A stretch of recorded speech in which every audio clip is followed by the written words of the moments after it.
안녕하세요. 네, 오늘도 하늘 영성 시간 가지도록 하겠습니다. 오늘도 정원 목사님의 예수 호흡 기도라는 책에서 답답할 때의 호흡 기도라는 제목의 글로 나누고 싶습니다. 가슴이 답답해질 때가 있습니다. 답답하다는 것은 보통 가슴과 심장의 상태를 이야기할 때 쓰입니다. 머리가 답답하다 하는 사람은 없지요. 머리는 아프다고 말합니다. 가슴이 답답하다는 것은 그 영혼의 상태가 답답한 것입니다. 마음이 답답하다고 할 수가 있지요. 거기에는 요인이 있을 것입니다. 사람마다 상황에 따라서 이유가 다를 것입니다. TV를 오래 봐서 가슴이 답답할 수도 있습니다. TV를 많이 보면 처음에는 머리가 아프지만 나중에는 가슴이 답답해지게 되는 것입니다. 눈을 통하여 머릿속에 들어온 나쁜 기운이 나중에는 가슴까지 내려오게 되니까 가슴이 답답해지는 것입니다. 사람들과 대화를 나누는 가운데 상대방의 근심 어린 이야기나 푸념을 듣다가 그 기운이 들어와서 가슴이 답답해지는 경우도 있습니다. 두려운 소식이나 이야기를 듣다가 갑자기 가슴이 답답해질 수도 있는데 그것은 순간적으로 근심이나 두려움의 기운이 가슴 속으로 들어온 것입니다. 아무튼 답답한 것은 좋지 않습니다. 그것을 내버려 두면 흐름이 막히고 악한 에너지가 가슴에 축적이 되는 것입니다. 그렇게 축적이 되면 질병 에너지로 발전할 수도 있는 것입니다.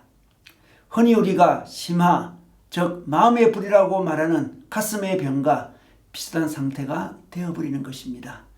그렇게 되면 입맛도 없고 삶의 기쁨도 사라지고 짜증만 생기게 되지요.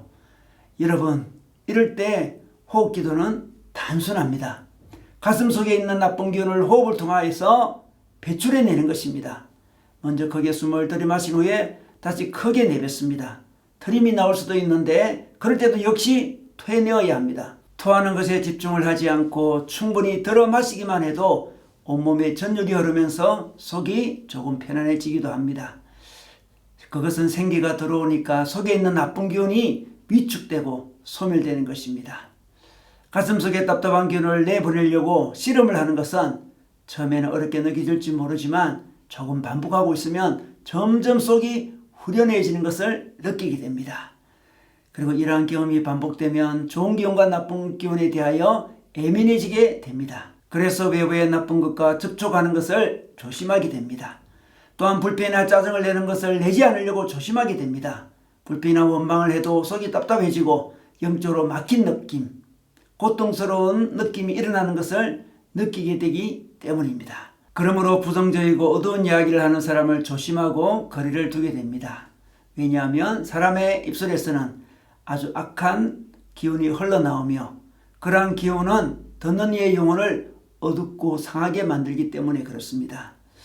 실제 삶에서 호흡의 기운, 느낌, 흐름에 대하여 우리는 민감해져야 됩니다.